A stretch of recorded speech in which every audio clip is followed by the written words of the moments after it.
monde, c'est Atsuki-san et on se retrouve pour une nouvelle critique analyse des chapitres de One Piece. On va parler du chapitre 881, le tube d'une vague.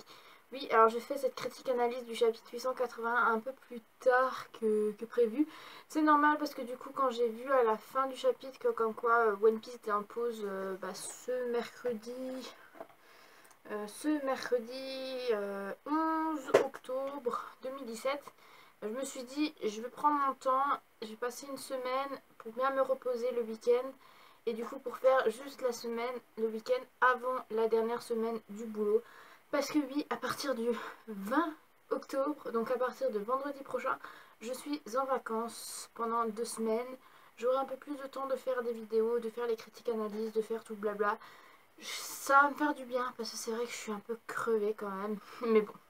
Donc du coup on va parler un petit peu de ce chapitre assez court, moi je trouve. Il y a eu quelques petites informations assez sympathiques. Et ouais, c'était assez court, il n'y avait pas beaucoup vraiment de blabla, de texte. C'était vraiment centré sur deux grosses choses. Et du coup ça a été à peu près la moitié une chose pour comment faire et la moitié l'autre. Enfin, c'était assez court, mais bon, on va parler de deux choses dans cette critique analyse. C'est tout simplement Nami et les autres, comment ils vont faire pour s'en sortir. Parce que souvenez-vous, dans le chapitre 880 de One Piece, la dernière image, c'était le gros tsunami de Big Mom. Souvenez-vous-en. Comme quoi, il y a Nami qui était en train de dire Luffy, je suis désolée, mais on ne s'en sortira pas. Et du coup on va aussi parler de Luffy avec Katakuri, donc dans le monde des miroirs. Donc c'est vraiment deux grandes choses qu'on va voir un petit peu dans cette critique analyse. Et du coup on se laisse et on se retrouve tout de suite pour ce qui est de Nami et des autres, donc face à Big Mom et face au tsunami de Big Mom.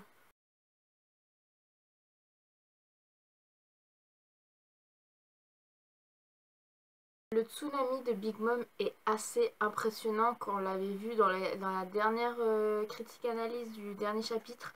Vous avez pu voir un petit peu comment c'est fait, comment elle a pu faire cette chose. Alors tout simplement, comment elle a pu faire cette chose, tout simplement, c'est pas vraiment je crois pas vraiment une vague, normalement c'était à la base c'était un bonbon. Et après du coup elle a transformé ça en vague et en fait elle a mis une partie d'un âme en fait dans la vague pour justement faire en sorte que cette vague lui obéisse. Donc tout simplement le tsunami est tout prêt à engloutir donc Nami et les autres. Et du coup ils n'ont pas assez de cola aussi pour faire le coup de bust. Donc malheureusement pour l'instant ils vont se retrouver un petit peu dans une situation assez bizarre. Mais ensuite il y a aussi Peros qui essaie de dire à Big Mom écoute, stop, arrête, ne continue pas parce que le problème c'est que le gâteau il est sur le bateau et si tu fais quelque chose et si tu fais couler le bateau, le gâteau va partir avec. Enfin bref, ça c'était un petit peu le moment où Peros a commencé à dire Big Mom, non maman arrête, stop, tu vas faire quelque chose de pas bien, parce qu'après tu veux absolument un gâteau de mariage mais du coup tu t'en prends au Mugiwara, mais le problème c'est que les Mugiwara ont le gâteau, donc si tu fais couler le bateau, tu fais couler le gâteau avec. Enfin...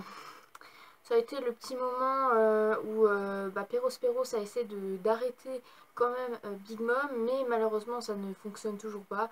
Big Mom est prêt à manger son gâteau de mariage, elle veut absolument son gâteau de mariage.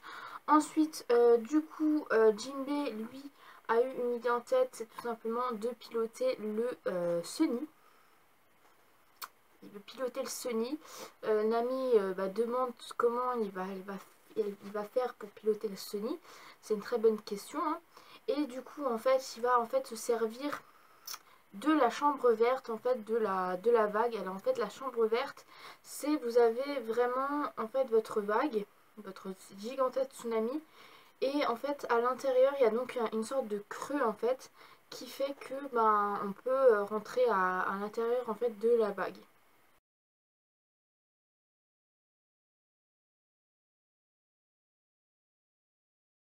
Un petit peu pour résumer ce que c'est qu'une chambre verte.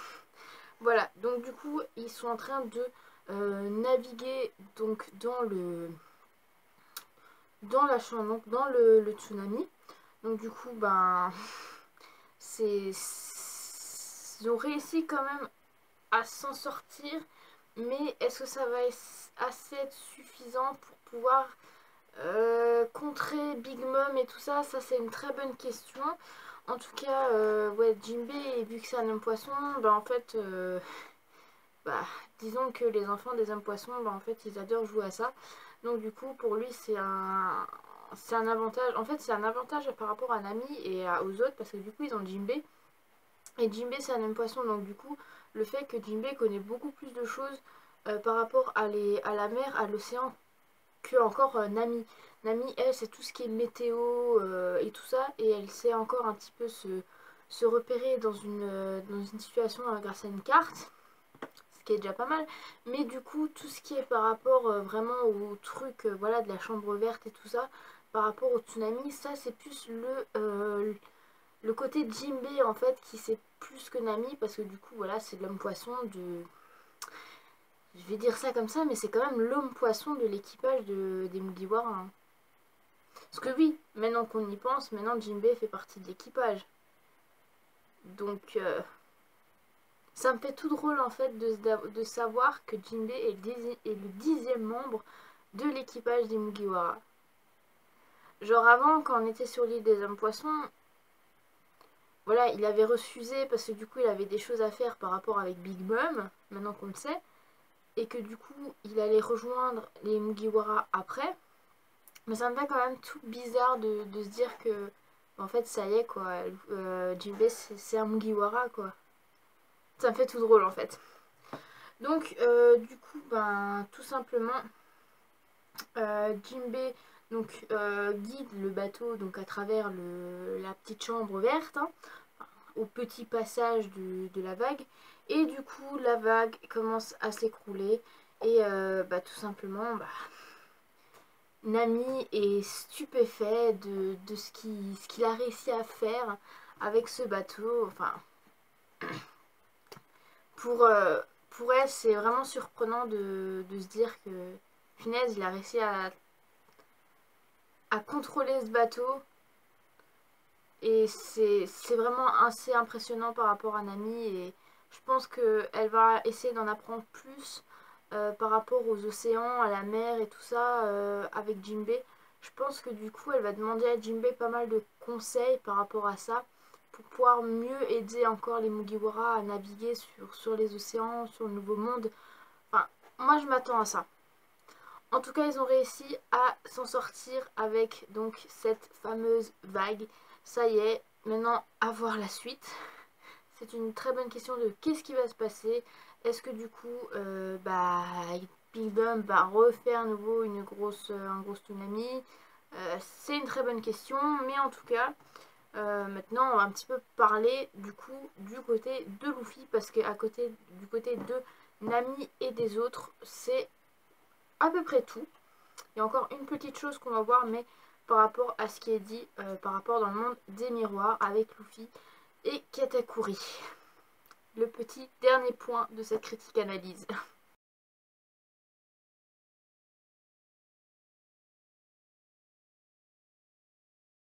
Luffy est face à Katakuri. Luffy, dans le dernier chapitre, essayait donc de casser les miroirs que Brûlé avait en main par rapport à une entrée au bateau. Et du coup, bah en fait, là tout d'un coup, Brûlé, elle se dit, elle croit que le bateau en fait des Mugiwara a coulé parce que du coup, bah, tout simplement, bah il a été englouti, envahi par le tsunami. Ensuite, il y a les Mascarpone et Joe Scarpone en fait qui se dit mais c'est bizarre parce que du coup il n'y a pas d'eau sur le bateau, on le voit à travers le miroir. Et tout simplement après il y a le miroir qui commence à se casser. Et là il se demande qu'est-ce qui se passe, pourquoi ça s'est cassé. Et tout simplement c'est le dernier point par rapport à Nami et aux autres. Ben Nami a tout simplement cassé un miroir. Il y a Brooke et Chopper qui se demandent mais pourquoi t'as fait ça, qu'est-ce qui se passe, mais tu sais que si tu as fait ça, Luffy il peut plus revenir, et pourquoi t'as brisé le miroir? Tout simplement, bah, Nami lui leur dit bah il faut casser tous les miroirs. C'est un ordre du capitaine, il le faut. Lui il doit se concentrer sur ce type, mais le problème c'est qu'il y a Brûlé et ses ennemis qui les empêchent, parce que du coup ils essayent donc de s'en prendre à Nami et aux autres et au bateau. Donc du coup c'est pour ça que Luffy a demandé à Nami de briser tous les miroirs. Donc du coup il y a Chopper et Brook qui se demandent pourquoi, mais du coup vu que c'est un ordre du capitaine, et ben c'est ce qu'ils vont faire. Et dans le monde des miroirs, t'as tout simplement l'image où il y a plein de miroirs qui commencent à se briser. Et là il y a tout simplement les Brûlés et les autres qui se demandent mais qu'est-ce qui se passe, pourquoi tous les miroirs qui sont en contact au bateau commencent à se briser. Et ben tout simplement c'est Nami, Brook et Chopper qui les cassent. Donc Luffy lui de son côté commence à s'éloigner donc de Katakuri, de Brûlé et des autres, parce que du coup il y a Chopper, Nami et Brook qui commencent à les appeler à travers les miroirs et qui leur dit qu'ils ont cassé tous les miroirs et que tout va bien, qu'il va pouvoir tout simplement se charger de Katakuri sans problème, sans avoir une autre interruption à côté, et que il faut qu'il trouve un miroir qui l'emmène à Cacao Island. Je sais même plus si c'était ça, ouais, Cacao Island, enfin l'île du chocolat, où du coup et Sanji, Pudding et Chiffon pour préparer le gâteau de mariage pour Big Mom, parce que tout simplement Nami et les autres vont rejoindre Sanji pour le récupérer. Donc du coup il demande à Luffy d'aller sur Cacao Island pour aussi qu'il puisse le récupérer. En tout cas du coup après cette super discussion, il y a Katakuri qui fout un gros coup de poing, un gros coup de pied à Luffy qui le jarte à quelques mètres, et du coup on voit le miroir qui se brise.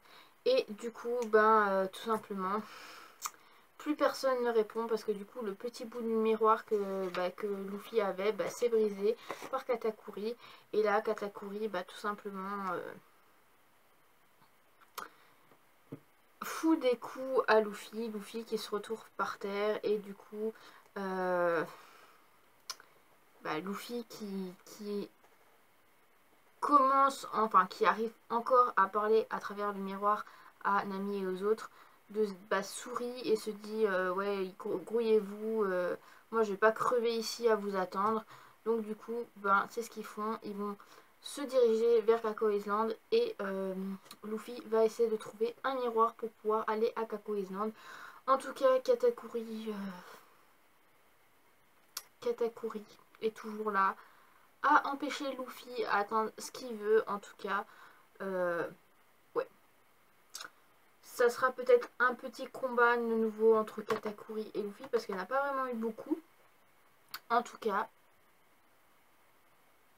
Luffy est déterminé. Et puis du coup c'est la fin de cet épisode. Katakuri est là à se dire quels sont tes derniers mots avant de mourir, enfin bref, le petit mot comme d'habitude des ennemis, mais Luffy n'est pas prêt à mourir. En tout cas voilà, pour le prochain chapitre je pense qu'on aura du Katakuri Luffy, et on aura peut-être nouveau du pudding Sanji avec Chiffon, avec le gâteau. Peut-être pour l'avancée du gâteau, qu'est-ce qui s'est passé. Et peut-être qu'on aura du Nami et des autres qui se dirigent vers Cacao Island, et qui se fait poursuivre tout simplement par Big Mom. Donc voilà tout le monde, la critique analyse du chapitre 880 de One Piece est finie. J'espère qu'elle vous aura plu. N'hésitez pas à l'aimer, la partager, à vous abonner. Et du coup on se retrouve pour la prochaine critique analyse du chapitre 882 de One Piece. Sur ce, je vous souhaite une très très bonne soirée, une très très bonne semaine, et on se retrouve donc pour mes 2 semaines de vacances où je serai en forme, où je serai reposée et auquel je pourrai faire plein de vidéos. Sur ce, bonne soirée et on se retrouve à bientôt. Allez, salut mes Nakama!